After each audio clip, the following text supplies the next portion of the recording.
You're watching OTT TV Scripture Reality.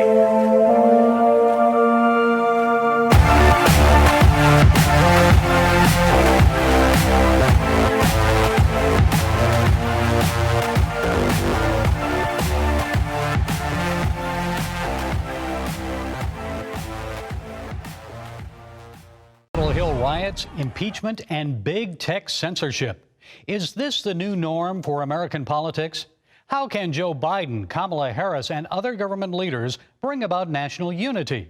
Well, our next guest says we're living in what he calls a Father Kolakovic moment.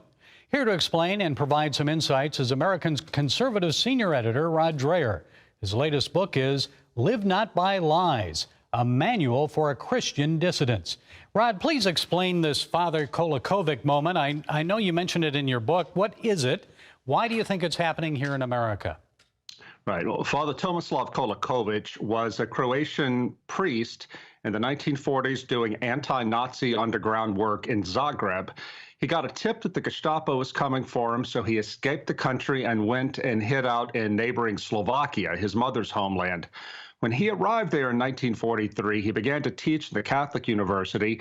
He told his students, the good news is the Germans are going to lose this war. The bad news is the communists are going to be ruling this country when the war is over. The first thing they're going to do is come after the church. We have got to be ready for it. So what Father Kolakovic did was prepare prayer groups of students who would come together to pray, to study scripture, but also to study the signs of the times and to figure out how to prepare for coming persecution. Father Kolakovic's prayer group spread throughout the country very quickly. Every town of any size had one. Now, his bishops told him, Father, you're being alarmist, you're scaring people, it will never happen. But Father Kolakovic knew the communist mindset, and he knew what was going to happen when they took power. Sure enough, Gary, as soon as the Iron Curtain came down in that country, the communists came after the church with a stern, horrible persecution. The groups that Father Kolakovic set up were the backbone of the underground church for the next 40 years. I firmly believe that we're in a similar moment here in America now. Christians of all kinds, Catholic, Protestant, Orthodox, have got to take advantage of this moment of liberty we have to get our networks in place to prepare for persecution.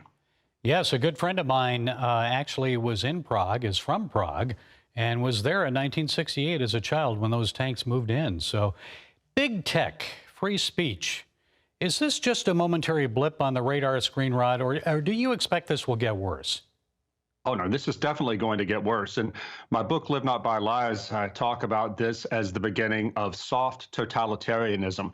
Soft totalitarianism because it's not going to have gulags and secret police, the things that the Soviets had. Rather, this is something that's going to be done mostly by big tech, limiting access to the economy and keeping it so that only those who conform with what the regime wants can participate in the economy. We're already seeing it happen now in China with the social credit system there, which only lets people who conform to what the government wants have full access to the economy and travel, good jobs, universities, etc. I think we're going to see an informal version of that happen right here in America, and the hammer is going to come down on conservatives and traditional Christians. So what do you think will happen in the days ahead with the Joe Biden presidency? Now, you mentioned soft totalitarianism. Are we advancing down that road under Joe? What do you expect? Yeah, we absolutely are. Joe Biden has already talked about how he's going to pass domestic terrorism legislation. We're going to see people designated as terrorists, people who have no interest in terrorism at all, who do not support violence, but who simply question the way things are done in this country, and they do so from the right. I believe that Christians, conservative Christians, are going to be targeted too, and there will be discrimination between us peaceful conservative Christians and those who want violence. But here's an important point too, Gary.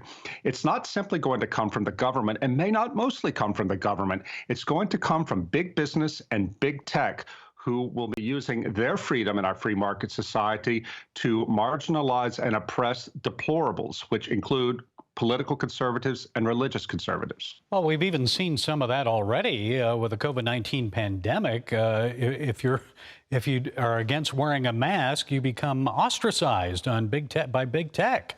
They'll even shut you down. So how does the pandemic play into all of this? Well, what the pandemic has done, and I should say that I believe the pandemic is real, but what the pandemic has done is accustomed us to being controlled.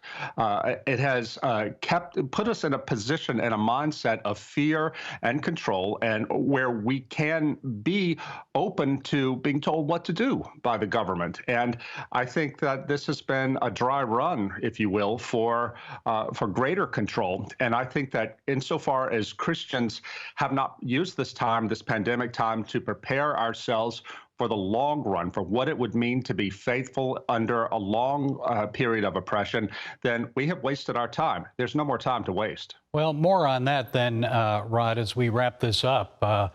Then how should conservatives and Christians, Catholics, evangelicals in this country respond to all this? What do we need to do? Well, I think the first thing we need to do is root ourselves as firmly as possible in our faith and in community. I was talking last night to an ex-military intelligence man, a Christian, who said that no Christian should believe that anything we say online or electronically mediated is safe. It will be stored somewhere. It sounds paranoid, but it's not paranoid. This is in my book, Live Not by Lies. What we have to do most of all, though, is prepare to suffer. We in the American church know nothing about suffering. We've had it good for a long time. The people who grew up under communism, I talk to in my book, Live Not by Lies, they know what it's like to suffer for the faith. We have to start learning from their experience and be prepared to be steadfast and to suffer without hating our enemy. Yes, I've met with many suffering Christians around the world, persecuted for the faith. And you know what? We can learn a lot from them. I agree, Rod. Thank you so much for that. You're author of Live Not by Lies, a manual for Christian dissidents. Rod Dreher, thank you again for being with us. Thank you, Gary.